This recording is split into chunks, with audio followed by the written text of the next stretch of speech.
Welcome, listeners, to another episode of Listen, Learn, and Love, hosted by Richard Osler. I'm really excited for this guest that's on the podcast today, Dr. Kerry Spencer Prey, joining us from her home in Maryland. Welcome to the podcast, Dr. Prey. Thank you for having me. When I stepped in the space, maybe it's been 8 years ago as an ally, I became aware of Dr. Prey through her Twitter account. Where she's Dr. Frizzle, and we'll link to that in our show notes. And just one of the very thoughtful, mature voices in this space, a queer Mormon. And a little bit about her story is she got a PhD from the University of Wales. She taught writing for 15 years at BYU. And at some point, she realized that both her and her husband were gay, and that marriage ended. Dr. Prey does not participate in the church. I think is respectful of the church. It just felt like her path was different. She's now as a wife and is raising two kids. She's an assistant professor at Stevenson University. And we're going to talk about the book that she edited. It's called The Book of Queer Mormon Joy. We'll link to it in the show notes. It's published by Signature Books. And it is the story of about 30 queer Mormon stories in there. And some would ask, why would I have somebody who's not active in the church, married to a woman, on the podcast? And the answer to that question is I want to bring a variety of stories to this platform. I'm representing queer people, stories whose faith tradition is Mormon, so that they can share their stories, especially for younger people that are figuring out how to write their story. And when I talk to younger people, I say, at the end, you've eventually got to become your personal best and write your story when you are in a position of strength. And I will walk with you, and you've got to own your story and self-determine your future. And I want people to find hope. I'm in this space because of the suicide of a couple LGBTQ Latter-day Saints. And I think that a variety of stories, my hope is, gives them hope in their future, that there is a place for them in the world. And as they hear stories, that they can feel hope as other people have worked through the things they're working through. So Dr. Kerry Spencer Prey is somebody I deeply respect. I'm glad to have her on the podcast. She's written a couple books. As I prepared for this podcast, I thought about all the people she's blessed in her life. 15 years of teaching at BYU. There's a lot of students that are better off because of the things you taught them and bringing your gifts and skills to the academic world. And I'm glad you continue to teach at Stevenson University in Maryland. And you continue to write, and you're brave to share your story. And so, is that okay for an introduction? It works. Okay, so I will just turn it over to you. You can share some of your story. You can talk about the book, or you can start wherever you want to start. Start wherever I want to start. Well, um, probably the best way to start would be to talk about how my first book came to be, which is the book before this book, because that intertwines with the decision that we made to come out and to leave the church. So around 2000, it was around 2015 when we made this decision. We had recently moved to Maryland. Before then, we had lived in Utah, and I had taught at BYU.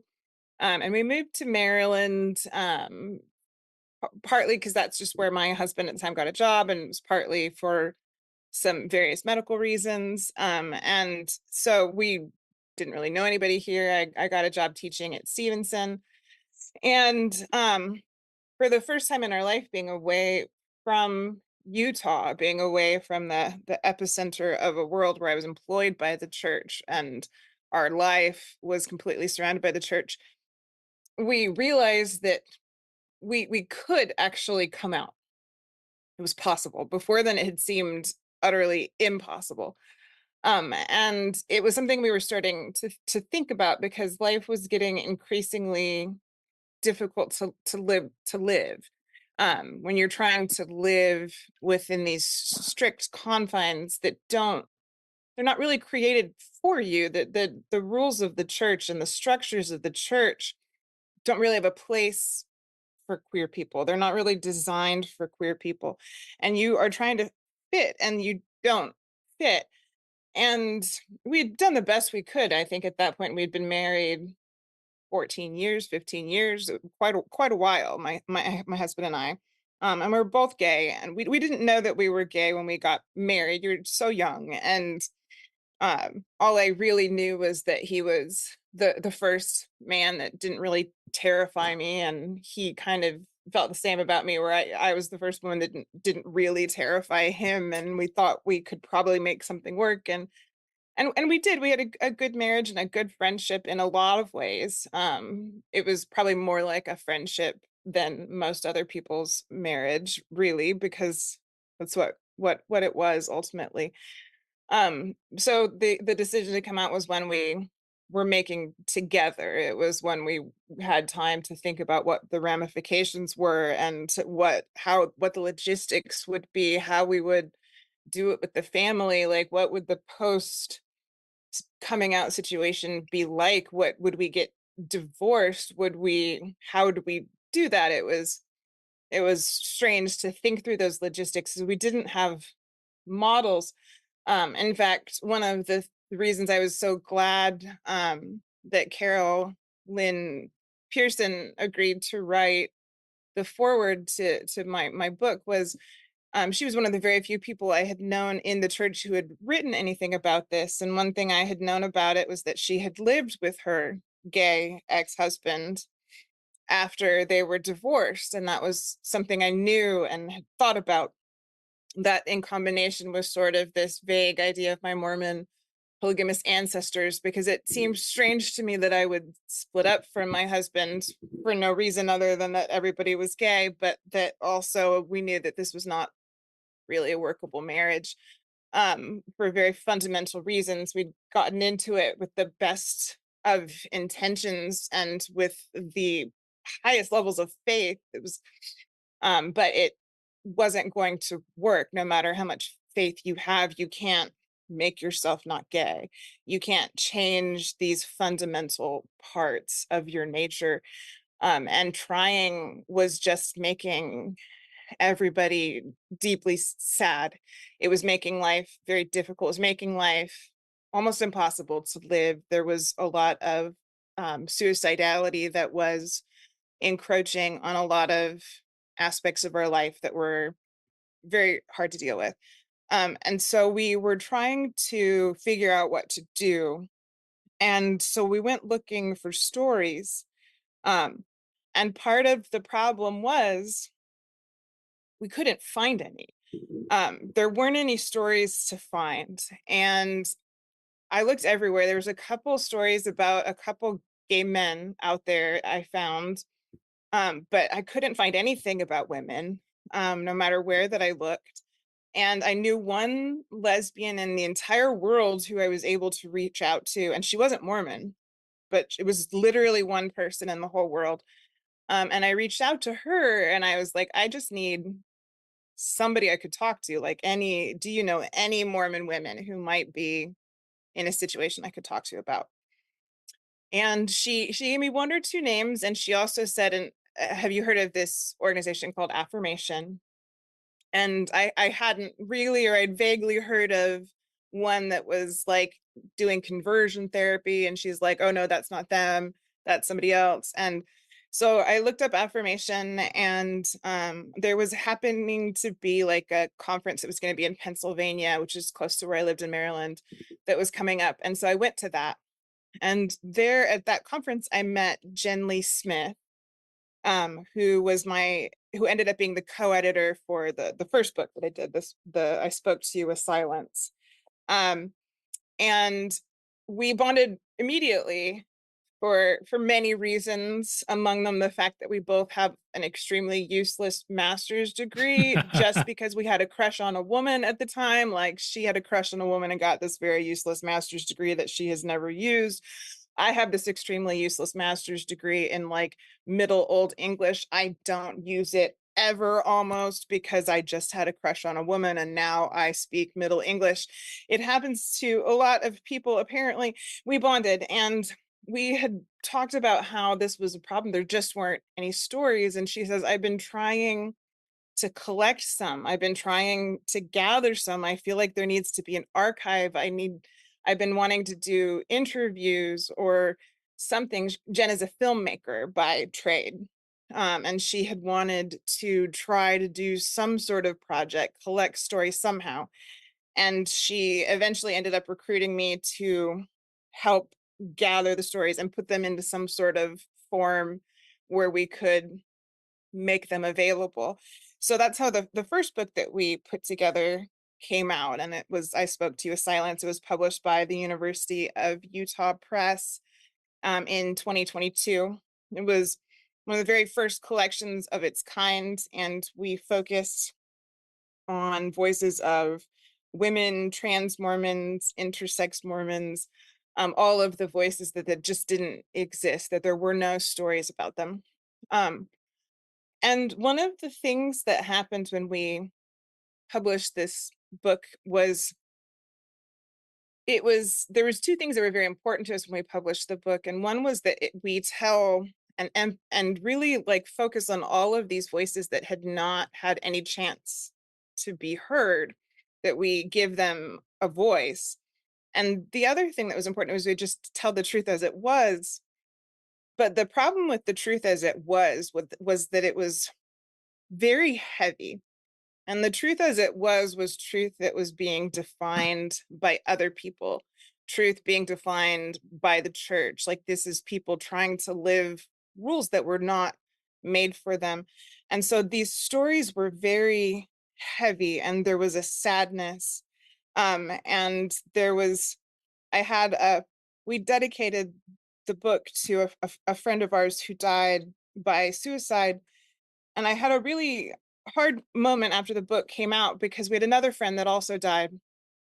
And I started to realize that if I dedicated a book to every single one of my queer Mormon friends that died by suicide, I would just literally never run out of books. Wow. It was it was not sustainable.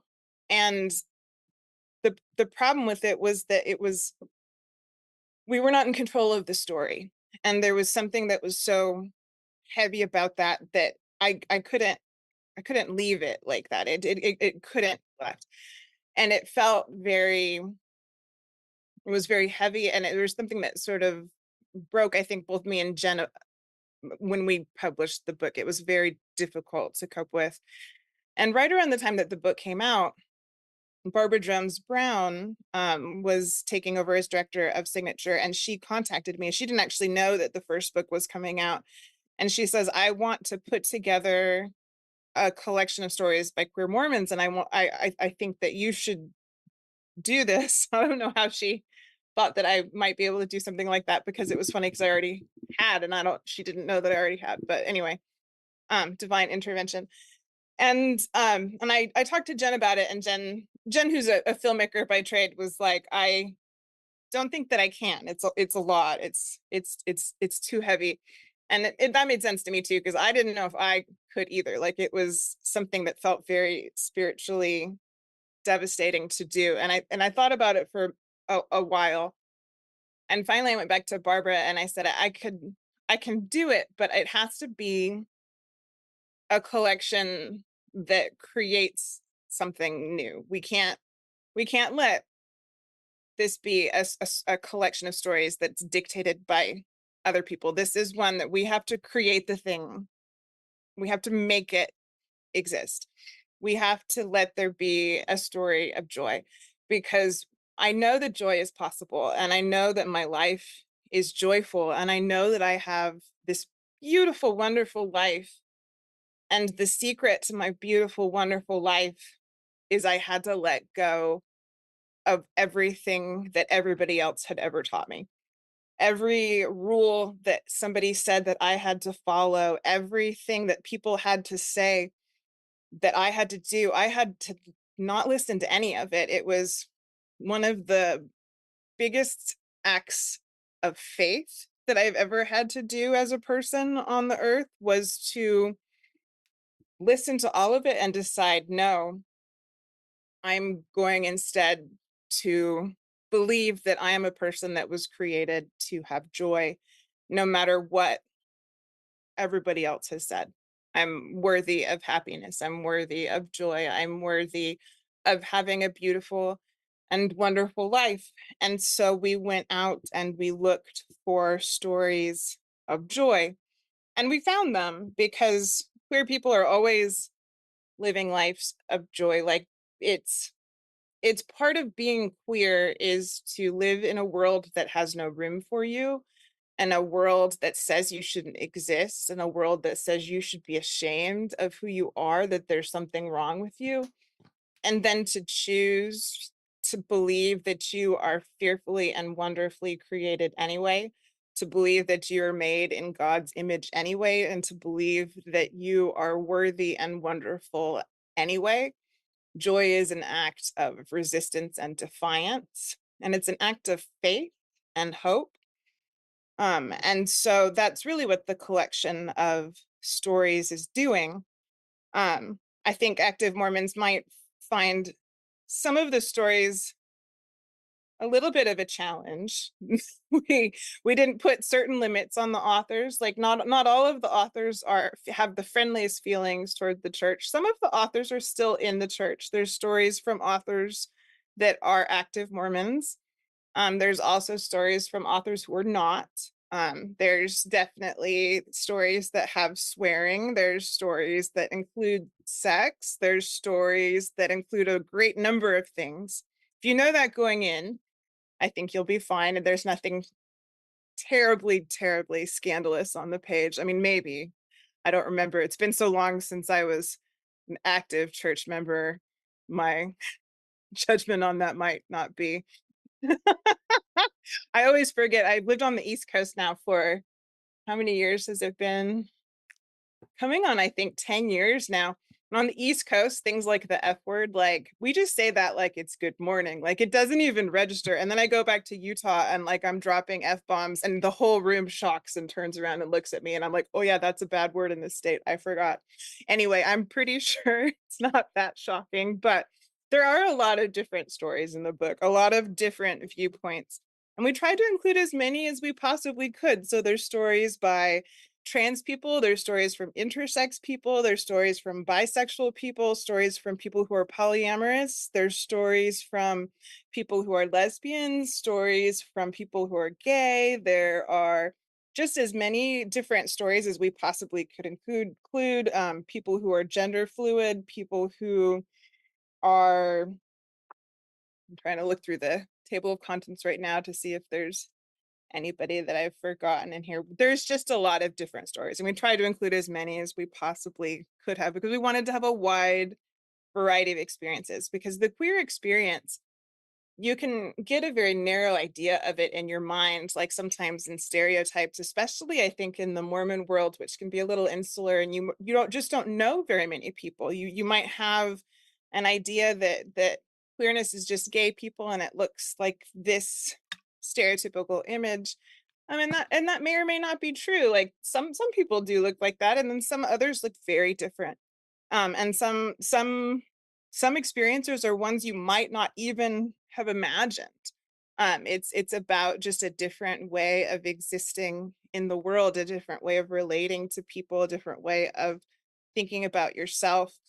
I will say, like, from a personal viewpoint, I you think of queerness as maybe just how you relate to other people, or I did because I was gay, but in retrospect, it explained a lot of not just how I related to other people, but of how I related to myself and to the divine and to the world around me. And understanding that part of myself helped me understand, not just understand the divine, but it made the divine bigger. Like, I thought when I chose to leave the church that I was choosing to walk away from God, knowing that I was doing it because otherwise was choosing death. And it was a choice that was like the lesser of two bad things, saying like, I am choosing this because I need to survive. And it's not a good choice, but it's the only choice I have. And when I actually did it, what I found was so surprising was that I didn't actually walk away from the divine. And not only did the divine walk with me when I left, the divine got bigger and more beautiful and more expansive and more loving and a kind of an expansive beauty that I couldn't have ever have imagined before. Something that was so much more all encompassing and so much more profound. And that was one of the most surprising things to me about both coming out and leaving the church and letting go of some of the strange shame and limitations that I had put on myself without realizing. I had been putting myself in this narrow box, and I didn't always know that I was doing it either. Because I didn't always realize that I was gay, because you are living in a world where that's just not possible. So it's just a choice you don't make, and you don't even realize it's a choice you're not making. But what you don't understand is, why are you so sad? And why do you feel so small? And why does your life feel so small? And in retrospect, it makes sense, but at the time it doesn't. And that's something that I understood a whole lot more later than at the time. But that's the book, and that is what we have inside of it. And so there's a lot of different stories in it. There's 3 sections of the book.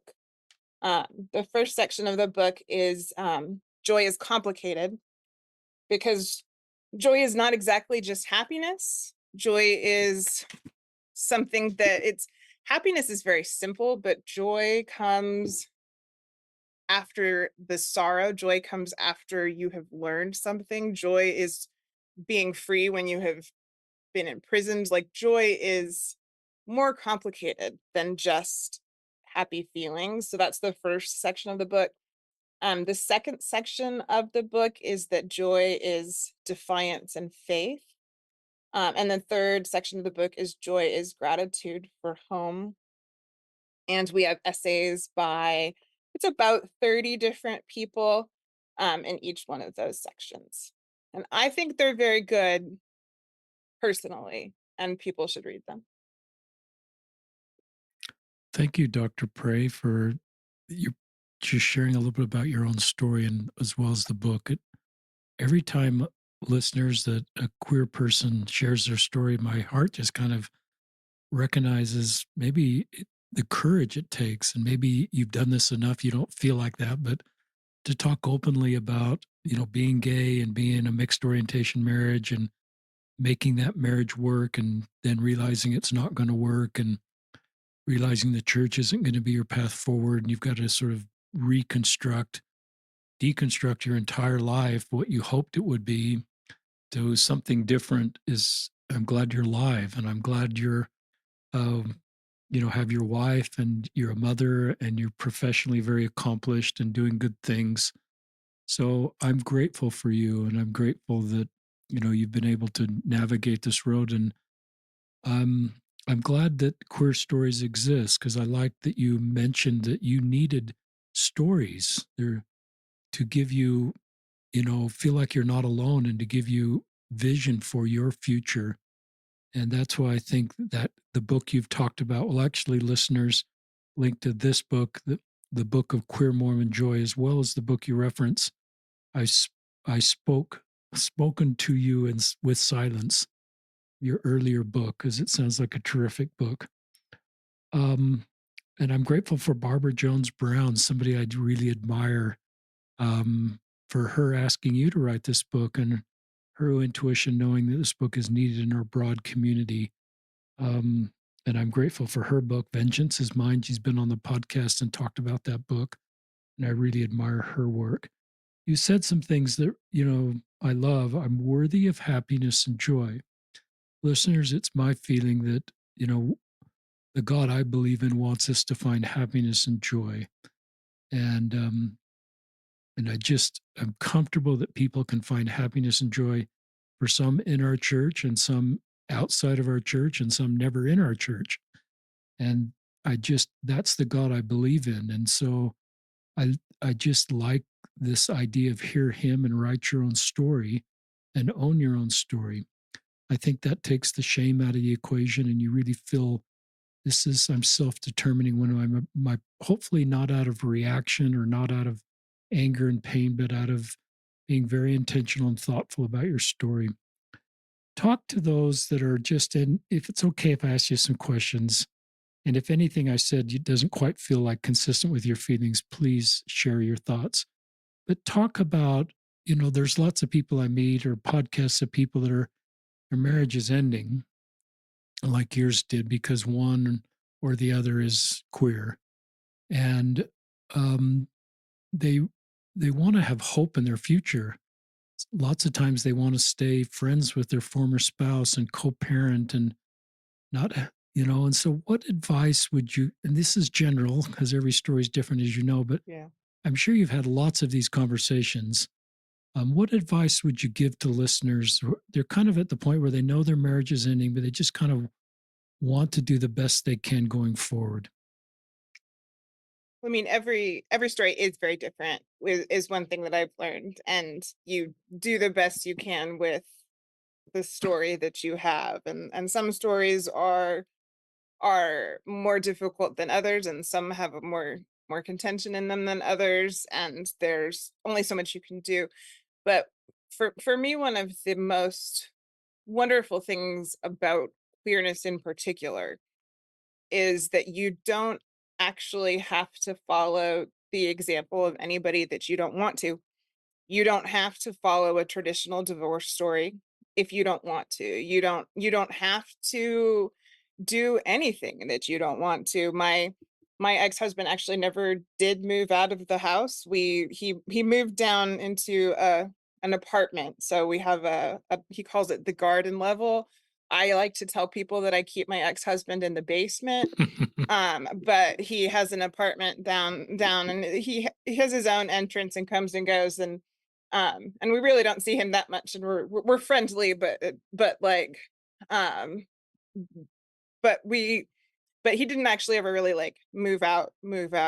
And so like we just decided early on that we had a wonderful, and I wrote about this, I think, in an essay in the first book, I spoke to you with silence.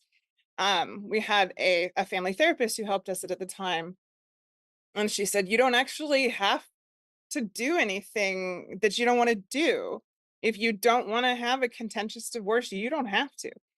And if you decide to be friends, you can be friends. Like, you can do whatever you want." She's like, "You don't even have to get divorced if you don't want to. Just, like, live in sin, who cares?"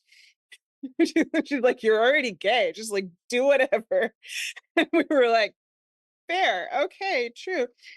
We actually did end up having to do that for a couple of years because the state of Maryland was very picky about, like, they had this weird rule where, like, you had to live under separate roofs, was the way the law was written, for a while, and, like, they wouldn't count his separate apartment as a separate roof for a while, and, like, it was frustrating. They changed the law and let us get divorced after, like, 4 years, but for a while, we were like, "Come on." But anyway, so, like, we you can make up the rules that work, and we were very fortunate, in our situation, and I don't wanna say that everybody can do this because I don't think everybody can. Like, not everybody's situation was like ours. Like, I was gay, he was gay. Clearly, that's not most people. There was no ego involved for either of us in that scenario, and so we just decided to make the best of it. And we had 2 kids that were still little at the time, and actually our youngest is graduating high school Wow, in 1 week. that's Um, great. I know. So we will have made it through our legal co-parenting duties at that point, and will technically, legally be done with each other, I guess, after that. Um, it'll probably be strange when he does move out because he does plan to move out at some point and get his own apartment. And I think that might be actually harder for me than the actual divorce because it will Mm. it will be sad for me. But um, so I mean, my advice is just sort of you were writing your own story, and your own story is not like anybody else's story. And some things are going to be very hard, and the things that are hard are not, they don't need to be compared, because the things that are hard for you are not the things that are hard for other people, and the things that are easy for you are not the things that are easy for other people. and there are a million things that can go wrong for you that won't go wrong for other people, and there's a million things that will go right for you that won't go right for other people, and it's just not necessary. You do the best you can with what you are given, and you try to go forward with as much faith as you can and as much kindness as you can, and you just do the best that you can, and that's all any of us can really do, is just do the best that we can and be the kindest that we can, and try to take care of ourselves and our children and our families the best we can. And maybe our family looks the way we thought it would when we were tiny 20-year-olds who had so much faith and got married in the temple, and maybe it looks totally different than that, and that's fine. Maybe it looks a little bit more like our polygamist ancestors with the husband and the multiple wives living in the one house. Like, who knows? Like, it looks a little strange for everybody, and it's okay for families to look different, because every family is different. And some people are single, and some people are polyamorous, and some people are gay, and some people are straight even. I have a hard time sometimes believing in straight people, but I hear that they exist. And like, you just do the best you can with whatever God put you on this earth with, and you try to make it work. It's a terrific answer. It's a very empowering answer. It's a very you've got to figure out how to do this your way.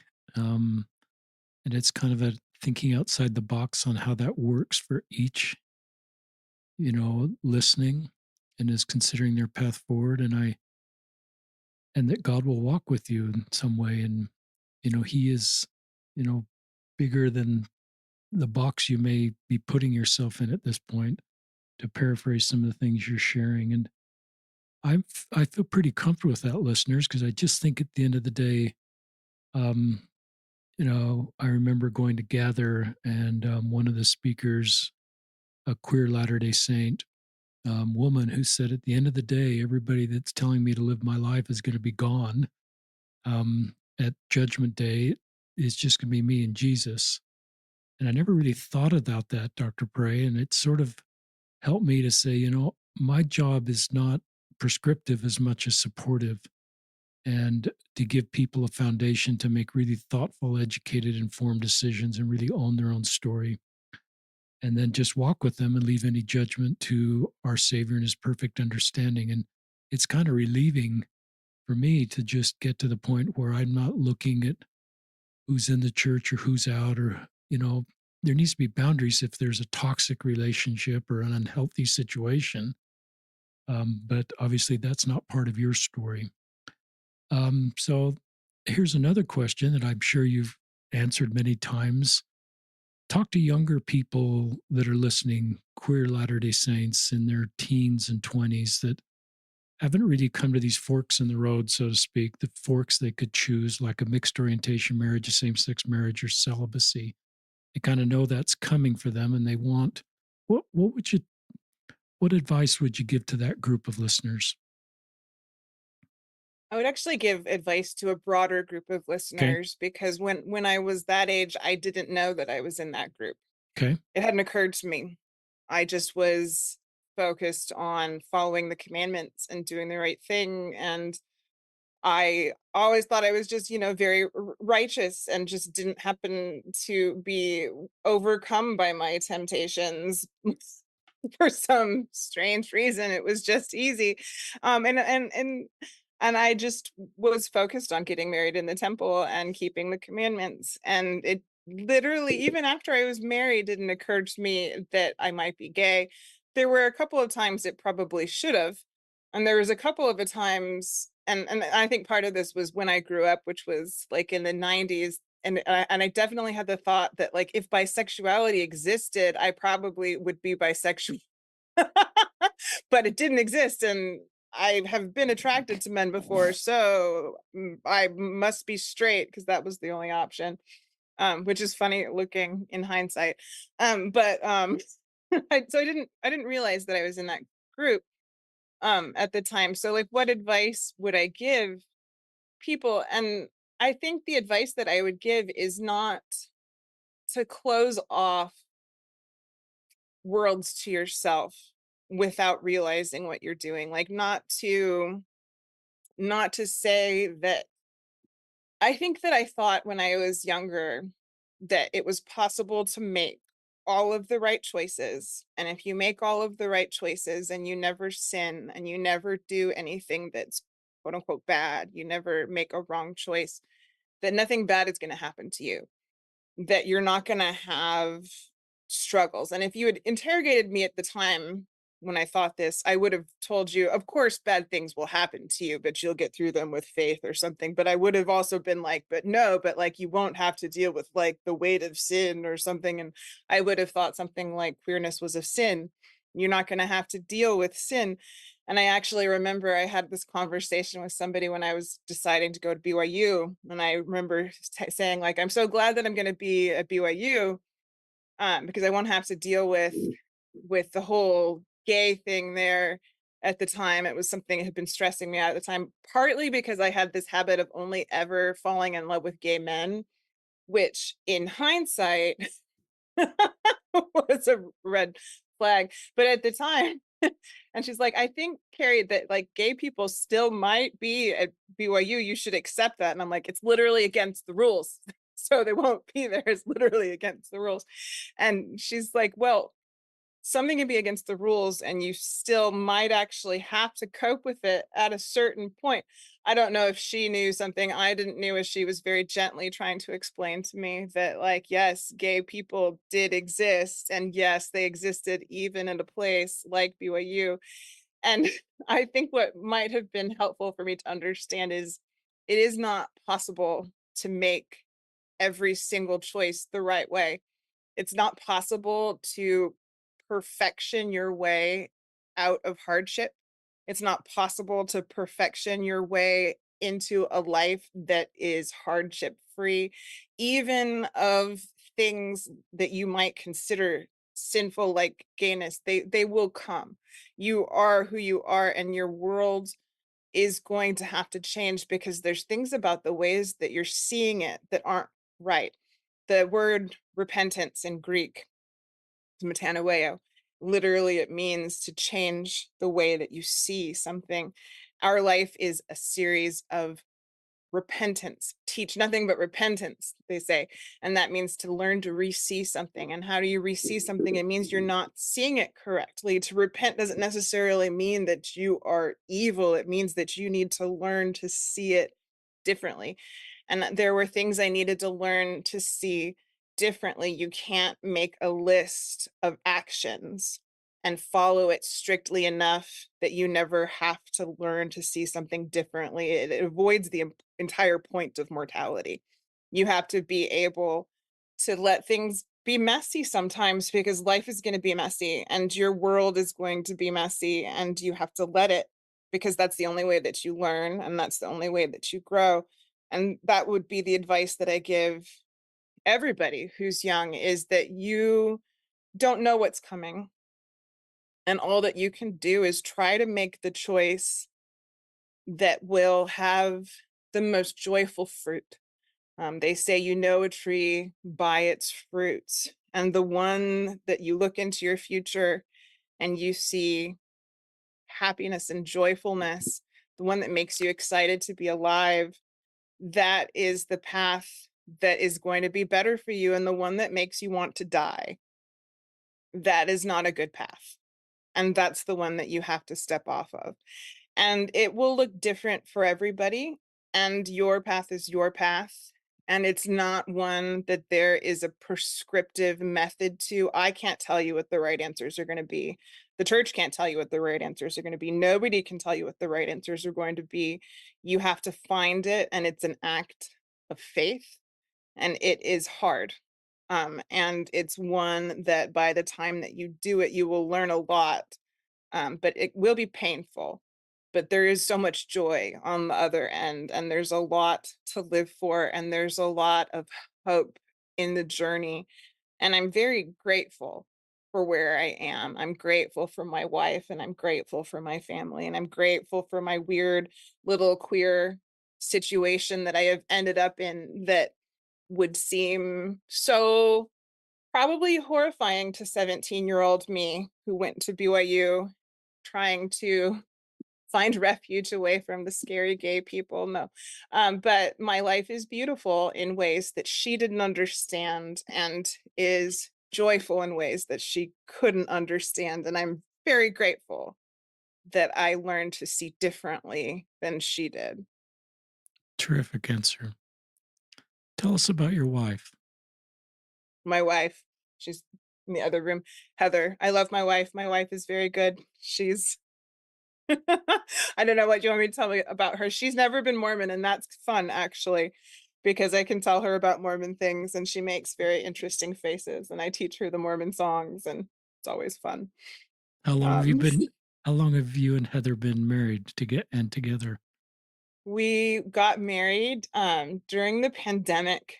We broadcast our wedding on YouTube to more than 1,500 people around the world. Wow. Um, but there were only, I think, like 7 people there in person because it was during the height of COVID. So almost 4 years that we've been married now.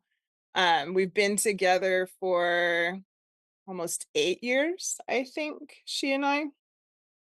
That's great. So yeah, she's a blessing in my life. I'm very grateful for her. I'm glad you two have each other. You give very thoughtful answers, that are kind of at the 10,000, 20,000 foot level. The principles of your answers apply to lots of people in lots of situations, even listeners that aren't queer, that are just trying to figure out their own way. And I think, parents listening, of queer LDS children, there's things you share that help them. We've always felt like in our family, and we don't have any queer kids. We haven't been blessed with any queer kids, but we have kids that aren't active in the church right now. And our goal as parents is to preserve the family relationship. We, you know, our, we can't control choices, and we don't, we just try to see our kids as who they are and the good that they're contributing, and not if they're participating in the church or not. It's a little bit of a journey to be active LDS parents and have children not participating in the church. And some of you listeners may be on that road, but our goal is to preserve the relationship, honor individual choices, and try to keep the family circle close. I My parents role modeled that when my oldest brother in the '70s left the church, and they just decided to love that kid, and that kid is close with my parents. My dad's passed away, and he's never come back to the church, but he spoke at my dad's funeral in a LDS chapel and gave a terrific talk based on the love they have for each other and kind of needing to reconstruct the relationship, not about the church, because my oldest brother wasn't in the church and wasn't coming back. Um, but it's a beautiful family love story that they role modeled for me. So if some of you are kind of walking that road as parents, um, I just think preserving the family relationship, keeping the circle close. To me, Zion isn't sameness, but it's unity and diversity. And the unity can still be present in families, even if there's diversity. That's just part of mortality. And that diversity can be a good thing and actually strengthen the family. Having queer members of the family, it is a good thing. And I think can strengthen a family. Are you okay with what I just said? I don't want to get my story in the middle of your story. Is that okay? You're good.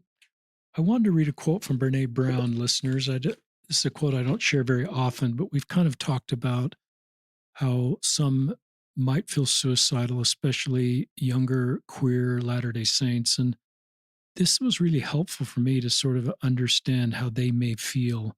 Brene Brown has said that not belonging or physiological isolation is the most terrifying and destructive feeling a person can experience. It's not the same as being alone. It's a feeling that one is locked out of the possibility of human connection and powerless to change the situation. In the extreme, this isolation can lead to a sense of hopelessness and desperation. People will do almost anything to escape the combination of condemned isolation and powerlessness. So that brought words, at least to me, about how a younger or maybe an older queer person may feel that there's just, unless they feel a mixed orientation marriage is their path and they're open to their future partner about that. And they both go in kind of with their eyes wide open and both feel it's the right road. Can be a pretty difficult road for younger people, younger Latter day Saints, queer people, if they feel that they're trying to be celibate to stay in the church. So those that are, I'll walk with you on that road too. But I think as a body of saints, we can develop more empathy and understanding for how difficult the road is for many queer Latter day Saints, and to just recognize the complications. Um, we have listeners, the family proclamation hanging in our home, but it doesn't answer how a queer Latter day Saint should live their life. It just may remind them of something that's not possible for them and powerless to change it. So I think we can even bring nuance to that document as we're talking about that in church, that it doesn't answer questions for queer Latter day Saints. It may be triggering for them, reminding them this plan of salvation that really works well for straight people may not work for them. And just acknowledge the complexity of that, the pain of that, the reality of that. And then what we do is what Brene Brown said in the rest of this quote: we embrace, we value, we empathize, and we can tell people they belong with us. Belonging is one of the greatest gifts we can give to others, is the feeling they belong. Um, and certainly, I think we can do that in our homes as much as possible. More thoughts you'd like to share, Dr. Prey, for our listeners about your story, about the book? Um, any other thoughts you'd like to share? I think the main thing is just to remember that everybody's story is going to be different. And there's not a right one, and that joy is possible for everybody.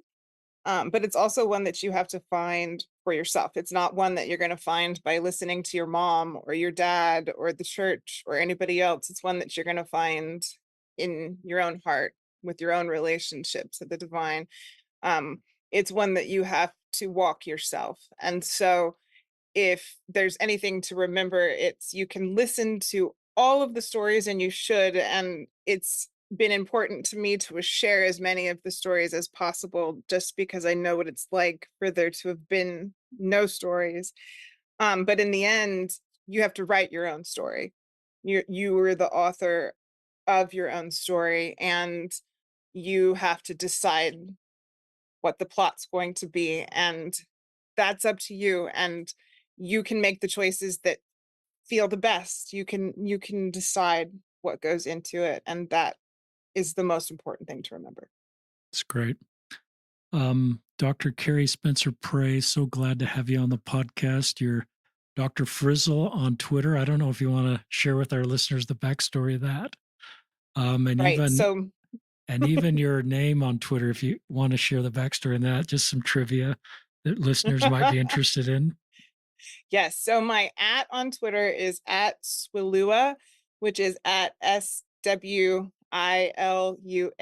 So the backstory of that is I was a BYU professor for a number of years, and BYU students are always wanting to call you sister all of the time, which it's a religious school, so that's understandable and fine. But also part of the problem is that they get kind of weirded out when the sisters try to give them a grade, because that's not something that like feels right or normal. Like sister so and so should not be giving you an A in your grammar. That just feels wrong.